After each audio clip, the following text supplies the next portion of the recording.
Hello दोस्तों, study IQ with Kashi channel में आपका स्वागत है। दोस्तों, आज हम एमपीपीएससी मेंस सीरीज के तहत पेपर 4 में एथिक्स का टॉपिक दार्शनिक और विचारों में सुकरात को पढ़ेंगे। यह एक बहुत ही महत्वपूर्ण टॉपिक होगा क्योंकि सुकरात को सिलेबस में इसी वर्ष शामिल किया गया है, इसलिए एग्ज़ाम की दृष्टि से काफ़ी महत्वपूर्ण होने वाला है। इसमें मैंने एग्ज़ाम के न्यू पैटर्न के आधार पर ही 2 और 5 नंबर में पूछे जाने वाले प्रश्नों को शामिल किया है और आपको भी इसी पैटर्न के आधार पर प्रश्नों के उत्तर देना है। तो चलिए दोस्तों, टॉपिक शुरू करते हैं। टॉपिक शुरू करने से पहले मैं आपको बताना चाहूँगा, मैंने एमपीपीएससी मेंस का पेपर 4 का प्रमुख दार्शनिक विचारक और समाज सुधारक सावित्रीबाई फुले के ऊपर हैंड रिटन नोट्स अपलोड किया है, जिसमें मैंने बहुत ही महत्वपूर्ण प्रश्नों को शामिल किया है। आप वह वीडियो देख सकते हैं, इसकी लिंक मैं डिस्क्रिप्शन में दे दूँगा। पहले हम सुकरात के बारे में परिचय देख लेते हैं, ये 2 नंबर में पूछा जा सकता है। सुकरात का जन्म 469 ईसा पूर्व में एथेंस में हुआ। यह एक महान दार्शनिक थे। एथेंस के नागरिकों को यह निःशुल्क शिक्षा देते थे। सुकरात वाद विवाद के द्वारा शिक्षा देते थे, अर्थात इनकी शिक्षा पद्धति प्रश्नोत्तरीय थी। इनकी मृत्यु 399 ईसा पूर्व में हुई थी। सुकरात पर यह आरोप लगाया गया था कि तुम एथेंस के नवयुवकों को पथभ्रष्ट कर रहे हो और तुम उनको अधर्म की ओर ले जा रहे हो और शासन के विरुद्ध तुम उनको भड़का रहे हो। इस झूठे आरोप के साथ सुकरात को जेल खाने में डाल दिया गया और उन्हें मृत्युदंड दे दिया गया। ऐसा कहा जाता है कि उन्हें जहर का प्याला दिया गया था और इस आधार पर उनकी मृत्यु हुई थी। नेक्स्ट क्वेश्चन देखते हैं दोस्तों, सुकरात पद्धति की विशेषता कौन सी है। सुकरात पद्धति की यहाँ 5 विशेषताएं दी गई है। संदेहात्मक, वाद विवादात्मक, परिभाषात्मक, प्राकल्पना और आकृति सिद्धांत। नेक्स्ट क्वेश्चन देखते हैं दोस्तों, सद्गुण के विषय में सुकरात के गुण कौन से हैं। ये गुण है, सद्गुण 1 है, ज्ञान ही सद्गुण है, सद्गुण आनंद है, सद्गुण शिक्षणीय है, सद्गुण एवं इच्छा। ये 5 गुण दिए गए हैं। सद्गुण के विषय में सुकरात के 5 गुण है। नेक्स्ट क्वेश्चन देखते हैं दोस्तों, सुकरात की धात्री प्रणाली पर नोट लिखिए। ये 5 नंबर में पूछा जा सकता है दोस्तों। ये काफ़ी महत्वपूर्ण प्रश्न है और इसको आप इसी पैटर्न के आधार पर बनाइएगा, क्योंकि 5 नंबर में आपको 8 से 10 लाइनें लिखने को मिलेगी। एक पेज में आपको 2 प्रश्न लिखने रहते हैं, कम से कम 10 लाइनें मिलेगी आपको 5 नंबर में। तो देखते हैं दोस्तों इसका आंसर, सुकरात की धात्री प्रणाली। सुकरात के अनुसार विवाद व्यर्थ का नहीं बल्कि तर्क का विषय है। सुकरात क्या कहते हैं कि वाद विवाद व्यर्थ का नहीं बल्कि तर्क का विषय है, इसलिए सुकरात वाद विवाद के अत्यधिक समर्थक थे। सुकरात का कहना है कि प्रश्नोत्तर पद्धति शिक्षात्मक महत्व रखती है। प्रश्नोत्तर पद्धति में सुकरात प्रश्नकर्ता से तर्क और आलोचना करते हैं, फिर प्रश्नकर्ता दूसरा समाधान देता है। यह प्रक्रिया तब तक चलती रहती है जब तक कि उस प्रश्न का कोई संतोषजनक हल नहीं मिलता। इसमें क्या कहा गया है दोस्तों कि प्रश्नोत्तर पद्धति में सुकरात प्रश्नकर्ता से तर्क और आलोचना करते, फिर प्रश्नकर्ता द्वारा उसका समाधान दिया जाता था। वो उसी समाधान के आधार पर वो वापस उनसे प्रश्न करते थे और वो एक नया आंसर देते थे, फिर और प्रश्न करते थे और नया आंसर देते। इस तरह मतलब ये प्रक्रिया लगातार चलती रहती थी और एक समय ऐसा आता है कि जब वो एक निष्कर्ष पर पहुंच जाते थे, उस निष्कर्ष पर पहुंच जाते थे और वही उसका उस प्रश्न का मतलब जवाब होता था, वही उस प्रश्न का आंसर होता था। अगला प्रश्न देखते हैं दोस्तों, सुकरात की ज्ञान मीमांसा की व्याख्या करो। इसके फैक्ट देखते हैं। सुकरात की ज्ञान मीमांसा का मुख्य उद्देश्य नैतिकता के क्षेत्र में सार्वभौम और वस्तुनिष्ठ मानदंडों की स्थापना करना है।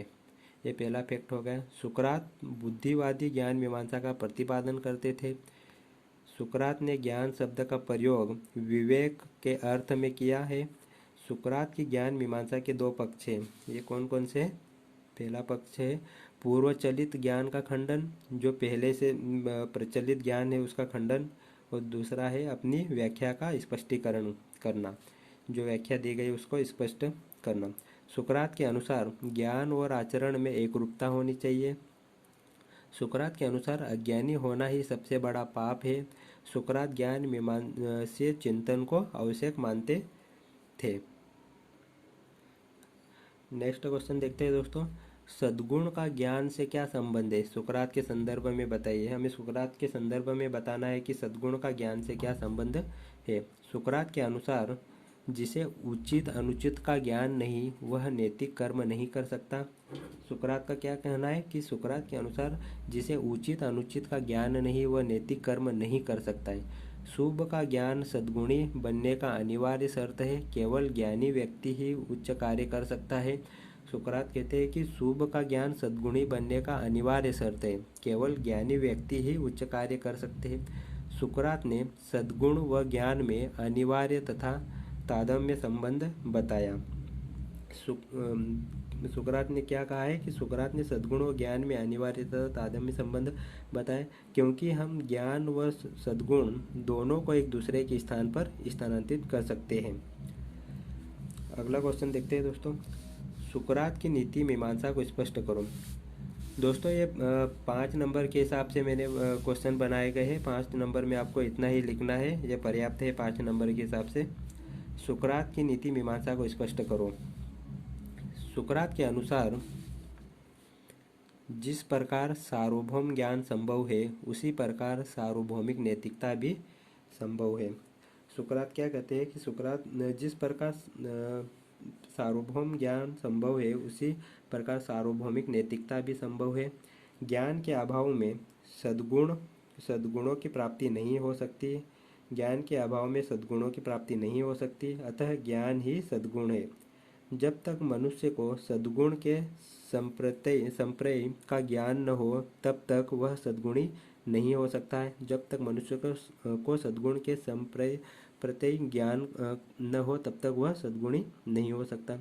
समस्त दुराचरण और बुराई के निराकरण का एकमात्र साधन विवेक है। सुकरात ने विवेक को औचित्य एवं सत्यत्व की कसौटी माना है। सुकरात ने विवेक को औचित्य एवं सत्यत्व की कसौटी माना है।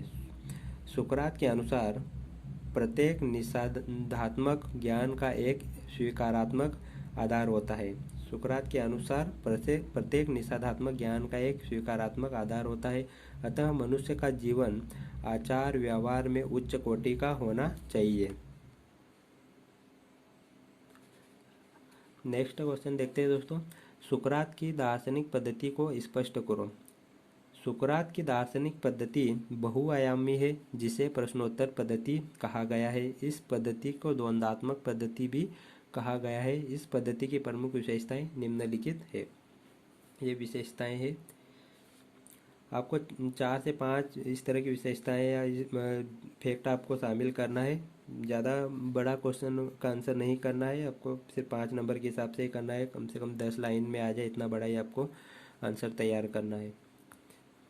विशेषताएं, सुकरात किसी भी समस्या के प्रति पूर्ण रूप से अज्ञानता प्रदर्शित करते थे। सुकरात क्या करते थे कि किसी भी समस्या के प्रति वो पूर्ण रूप से अज्ञानता प्रदर्शित करते हैं। सुकरात का एक प्रसिद्ध कथन है, क्या है दोस्तों? सुकरात का एक प्रसिद्ध कथन यह है कि जहाँ तक मेरा सवाल है मैं बस इतना जानता हूँ कि मैं कुछ नहीं जानता हूँ। ये सुकरात का एक प्रसिद्ध कथन है। वो कहते हैं कि जहाँ तक मेरा सवाल है मैं बस इतना जानता हूँ कि मैं कुछ नहीं जानता। सुकरात अपना दर्शन संदेह से आरंभ करते थे। सुकरात क्या करते थे? अपना दर्शन संदेह से आरंभ करते थे, अर्थात वो मतलब उनको डाउटफुली वो प्रश्न करते थे, प्रश्नों का उत्तर पूछते थे और प्रश्न करते और उत्तर निकालते। इस तरह से वो मतलब संदेहात्मक उनका दर्शन था। सुकरात वाद विवाद के अत्यंत समर्थक थे। सुकरात अनुभव को ज्ञान का आधार मानते थे। सुकरात ने धात्री प्रणाली चलाई थी। अब इसका निष्कर्ष हम देख लेते हैं। निष्कर्षतः हम कह सकते हैं कि सुकरात की द्वंद्वात्मक पद्धति ने प्लेटो और अरस्तु के दर्शन पर प्रभाव डाला है। ये 5 नंबर का होगा दोस्तों। नेक्स्ट देखते हैं, कुछ हम अति लघुत्तरी प्रश्न देख लेते हैं। ये 2 नंबर में पूछे जाने की संभावना है इनकी। ये आपको 2 से 3 लाइनों में लिखने के लिए रहेगा। 2 से 3 लाइन में आपको इसका आंसर देना है। सुकरात के अनुसार यथार्थ ज्ञान को स्पष्ट करो। सुकरात बौद्धिक ज्ञान को ही यथार्थ ज्ञान कहते हैं, वह इसी ज्ञान को प्रामाणिक मानते हैं। सुकरात क्या कहते हैं कि बौद्धिक ज्ञान ही यथार्थ ज्ञान है, वो इसी ज्ञान को प्रामाणिक मानते थे। नेक्स्ट क्वेश्चन देखते हैं दोस्तों। एक इम्पोर्टेंट क्वेश्चन है, इसे याद रखिएगा। सोफिस्ट सोफिस्ट क्या है, या सोफिस्ट कौन होते हैं, या सोफिस्ट पर शॉर्ट नोट या टिप्पणी लिखिए। इस तरह से 2 नंबर में क्वेश्चन पूछा जा सकता है। तो पहले हम इनको समझ लेते हैं कि सोफिस्ट क्या है। सोफिस्ट एथेंस के ऐसे लोगों का समूह था जो पेशेवर और बुद्धिजीवी थे, या हम कह सकते हैं कि इस समूह में पेशेवर और बुद्धिजीवी लोग थे जिनके विचार भी अलग अलग थे। ये वेतन लेकर लोगों को शिक्षा देते थे, या ये क्या करते थे, वेतन लेकर लोगों को शिक्षा देते थे। वैसे तो सुकरात को भी सोफिस्ट माना गया है, लेकिन सुकरात क्या करते थे, अपने शिष्यों को निःशुल्क शिक्षा देते थे, वो पैसे नहीं लेते थे। लेकिन सोफिस्ट क्या करते थे, पैसे लेकर शिक्षा देते थे। तो इनके हम ये देख लेते फैक्ट। सोफिस्ट पेशेवर और बुद्धिजीवी थे। ये कहते थे कि मनुष्य हर वस्तु का एक मापदंड होता है। सोफिस्ट सत्य और असत्य में अंतर नहीं कर पाते। ये धर्मनिरपेक्ष और नास्तिक होते हैं। ये सोफिस्ट में आपको ये फैक्ट याद रखना है। कुछ और प्रश्न है दोस्तों छोटे, जो दो नंबर में पूछे जा सकते हैं। मूल्य मीमांसा का संबंध किन प्रश्नों से? तो मूल्य मीमांसा का संबंध सामान्य तथा तार्किक प्रश्नों पर विचार करने से है। नेक्स्ट है, सुकरात के अनुसार दर्शन का मुख्य उद्देश्य क्या है? तो सुकरात के अनुसार दर्शन का मुख्य उद्देश्य क्या है? सत्य की खोज। अब प्रोटेगोरस पर टिप्पणी। प्रोटेगोरस कौन था, या प्रोटेगोरस पर शॉर्ट नोट लिखिए। इस तरह से प्रश्न पूछा जा सकता है। तो प्रोटेगोरस कौन था? एक सोफिस्ट थे। प्रोटेगोरस एक सोफिस्ट थे और ये यूनानी दार्शनिक थे। इनके अनुसार मानव की हर वस्तु का मापदंड है। ये परंपरा और प्राधिकरण की अंधी स्वीकृति का विरोध करते थे।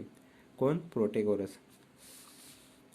इसमें दोस्तों एक इस तरह का क्वेश्चन भी पूछा जा सकता है 2 नंबर में, क्योंकि 2 नंबर में जो क्वेश्चन पूछे जाते हैं या तो उनका लेवल बहुत ही मतलब लो रहता है, या फिर बहुत हाई लेवल के क्वेश्चन रहते हैं, या फिर एकदम लो मतलब रहता है, सिंपल सा प्रश्न रहता है।